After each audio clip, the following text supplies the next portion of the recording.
Bismillahirrahmanirrahim. Assalamualaikum warahmatullahi wabarakatuh. Perkenalkan, saya Ade Komarudin beserta teman saya Sofa Yakia, Lucy Nur Aziz dan Acep Ramdan Pauji. Di sini kami akan mempresentasikan tentang kepemimpinan anak muda.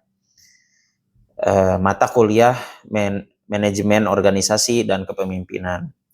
Nah, berbicara tentang kepemimpinan anak muda dalam manajemen organisasi, kita bahas sedikit tentang kepemimpinan. Nah, kepemimpinan itu apa sih sebenarnya? Nah, kepemimpinan adalah kemampuan mempengaruhi orang lain untuk mencapai tujuan bersama. Itu poin pentingnya. Maka, kepemimpinan anak muda bukan soal umur, melainkan soal kemampuan berpikir strategis, berkomunikasi, dan bertanggung jawab atau integritas. Nah, di sini anak muda sering punya ide, masih banyak energi dan keberanian, tetapi belum selalu diberi ruang sebagai pengambil keputusan karena anak muda sering dianggap kurang dalam mengambil keputusan. Nah, akan tetapi pada masa-masa sekarang ada sedikit pergeseran gaya kepemimpinan. Kepemimpinan hari ini mengalami pergeseran.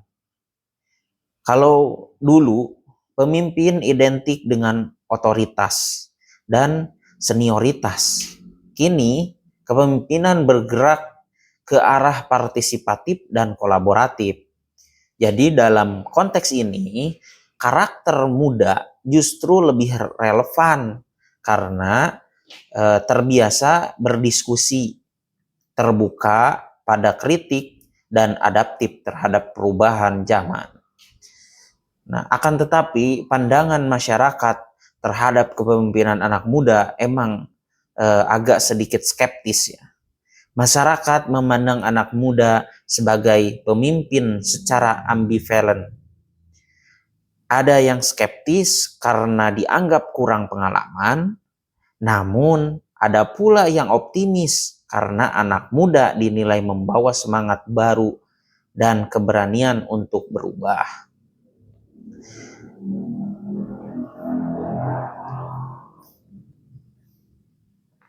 Maka diskursus kepemimpinan anak muda sejatinya bukan tentang siapa atau tidak, maka diskursus tentang kepemimpinan anak muda sejatinya bukan tentang siap atau tidak siap, tetapi ini tentang apakah sistem organisasi mau memberi ruang belajar dan kepercayaan kepada generasi muda. Mengutip dalam Al-Quran yang artinya, sesungguhnya orang terbaik yang engkau ambil untuk bekerja adalah yang kuat dan dapat dipercaya. Jadi kepemimpinan bukan soal usia, tetapi kompetensi dan integritas. Nah, baik, untuk yang selanjutnya akan dibahas oleh teman saya Sofa Yakia. Baik, saya lanjutkan. Di bagian ini saya akan membahas soal karakter dan potensi kepemimpinan anak muda. Khususnya kenapa anak muda ini sebenarnya punya modal besar buat jadi pemimpin, walaupun sering dianggap belum siap oleh society. Pertama, kita bahas soal cara berpikir anak muda. Anak muda itu cenderung lebih terbuka sama ide baru, jadi kita nggak terlalu kaku sama aturan lama, berani nanya, dan ini biasanya memunculkan inovasi. Kepemimpinan anak muda itu sering lahir bukan karena pengalaman panjang, melainkan karena keberanian untuk mencoba. Contoh misalkan case sederhana di organisasi mahasiswa. Misalnya ada divisi yang biasanya kalau rapat selalu tatap muka dan ribet atur waktu. Terus ada salah satu pengurus muda yang ngusulin pakai Google Meet atau grup Telegram buat koordinasi. Awalnya ini dianggap sepele, tapi ternyata lebih efisien dan partisipasi anggota malah naik. Itu contoh kecil gimana inovasi anak muda bekerja dalam kepemimpinan. Kedua, anak muda itu adaptif. Kita hidup di era perubahan yang cepat banget. Yang dulu efektif, sekarang bisa jadi nggak relevan. Anak muda itu biasanya lebih cepat menyesuaikan diri. Kalau misalkan ada perubahan sistem, kebijakan, atau kondisi, anak muda itu cenderung langsung cari solusi, bukan nunggu. Contoh case untuk kegiatan langsung kepikiran bikin webinar, live Instagram, atau konten edukasi TikTok. Kepemimpinan di sini gak selalu berbentuk pada jabatan, tapi dalam bentuk inisiatif. Anak muda itu punya inisiatif yang sebenarnya sudah menunjukkan jiwa kepemimpinan. Yang ketiga, soal melek teknologi. Ini salah satu potensi paling kuat dari kepemimpinan anak muda. Anak muda itu nggak cuma pakai media sosial buat hiburan, tapi juga buat menyampaikan gagasan, membangun citra organisasi, bahkan menggerakkan orang lain. Contoh case lagi untuk poin ketiga ini, banyak gerakan sosial hari ini yang besar bukan karena dana besar, tapi karena viral di media sosial. Ada anak muda yang memimpin kampanye lingkungan lewat konten edukatif dan storytelling yang kuat. Dari situ muncul dukungan publik, relawan, bahkan kolaborasi lintas komunitas. Ini menunjukkan bahwa kepemimpinan anak muda hari ini itu juga soal bukan pengaruh, bukan sekadar posisi struktural. Keempat, anak muda biasanya lebih peka terhadap isu sosial. Anak muda ini lebih berani bicara soal ketidakadilan, isu gender, lingkungan, kemanusiaan, dan lain-lain. Kepekaan ini penting dalam kepemimpinan karena pemimpin bukan cuma ngatur, tapi juga punya empati. Misalnya di kampus ada anak muda yang menginisiasi ruang diskusi soal kesehatan mental mahasiswa, padahal sebelumnya isu ini jarang dibahas. Dari situ, kampus mulai lebih aware dan akhirnya bikin program pendampingan. Ini salah satu contoh kepemimpinan yang lahir dari kepedulian, bukan ambisi jabatan. Tapi tentu aja kepemimpinan anak muda juga punya beberapa kekurangan. Anak muda sering dinilai emosional, kurang pengalaman, dan belum stabil. Dan itu nggak sepenuhnya salah, tapi justru disitulah proses kepemimpinan anak muda itu berjalan. Kepemimpinan itu bukan soal langsung sempurna, tapi soal belajar dan bertumbuh. Banyak pemimpin muda yang awalnya bikin keputusan kurang tepat, tapi mau dievaluasi, minta masukan, dan memperbaiki diri. Sikap mau belajar ini juga justru bakal jadi kekuatan, karena pemimpin yang baik itu bukan yang merasa paling benar, tapi yang mau berkembang. Jadi kalau misalkan disimpulkan, kepemimpinan anak muda itu punya modal besar, energi yang kuat, ide yang segar, keberanian bersuara, dan kemampuan beradaptasi. Tinggal gimana potensi ini tuh diarahkan, dibimbing, dan diberi kepercayaan. Kalau misalkan anak muda terus dianggap belum siap dan gak dikasih ruang, potensi ini tuh nggak akan pernah tumbuh. Tapi kalau misalkan diberi kesempatan, anak muda bisa menjadi pemimpin yang relevan dengan zamannya. Untuk pembahasan selanjutnya akan dibahas oleh teman saya. Kepada Teh Lucy, dipersilakan. Baik, selanjutnya saya akan menjelaskan peluang kepemimpinan anak muda. Pertama, kita hidup di era bonus demografi, di mana jumlah penduduk usia produktif, khususnya anak muda, lebih besar dibandingkan usia non-produktif. Kondisi ini menjadi peluang besar bagi terjadinya regenerasi kepemimpinan. Anak muda memiliki potensi untuk mengambil peran strategis dalam berbagai bidang, baik bidang sosial, pendidikan, maupun politik.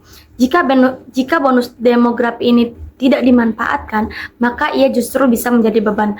Oleh karena itu, kehadiran anak muda sebagai pemimpin sangat dibutuhkan untuk menjawab tantangan zaman.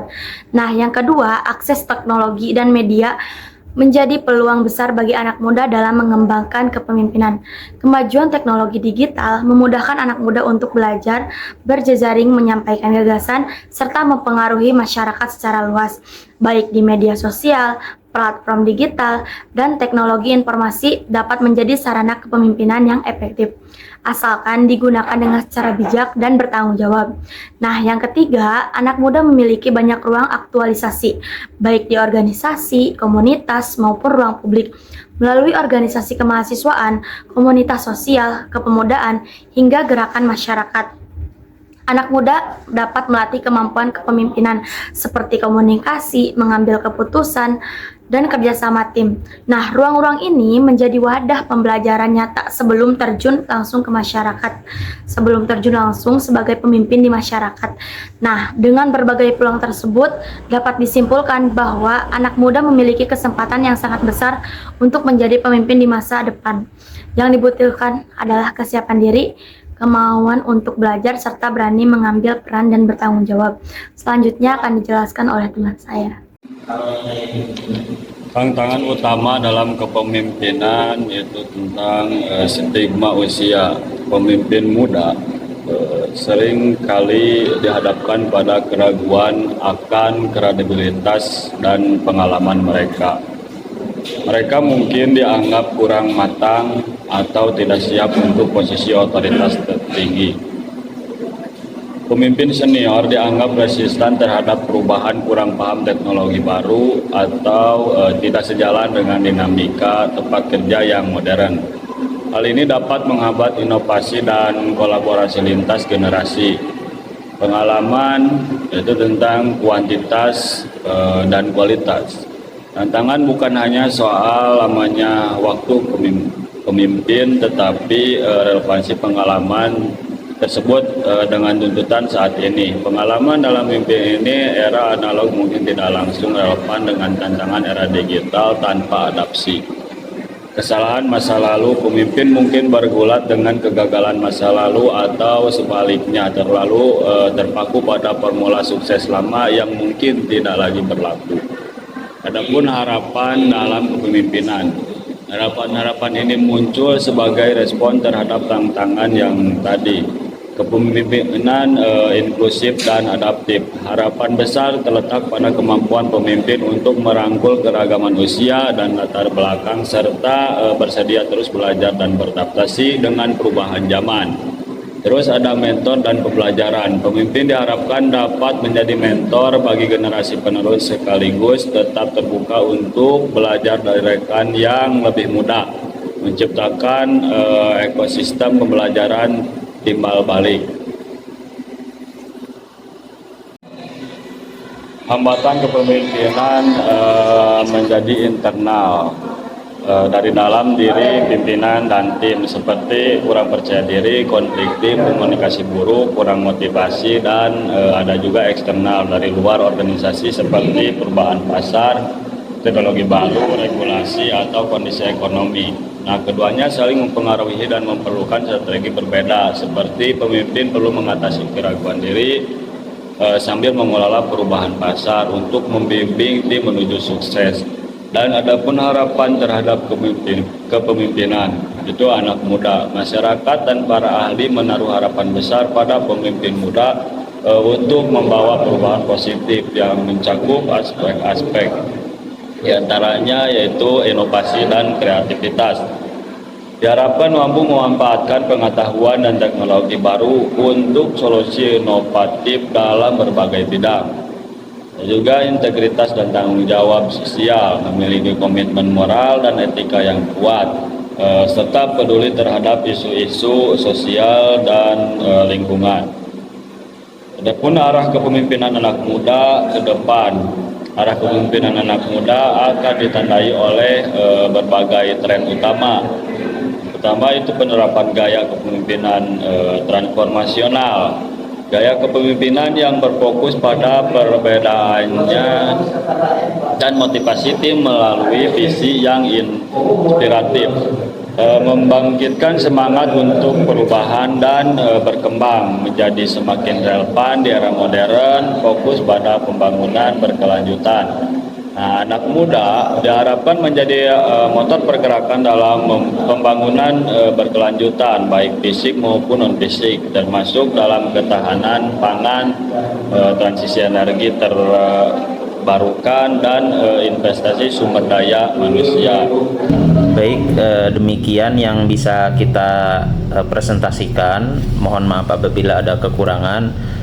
Wabillahi taufiq wal hidayah. Wassalamualaikum warahmatullahi wabarakatuh.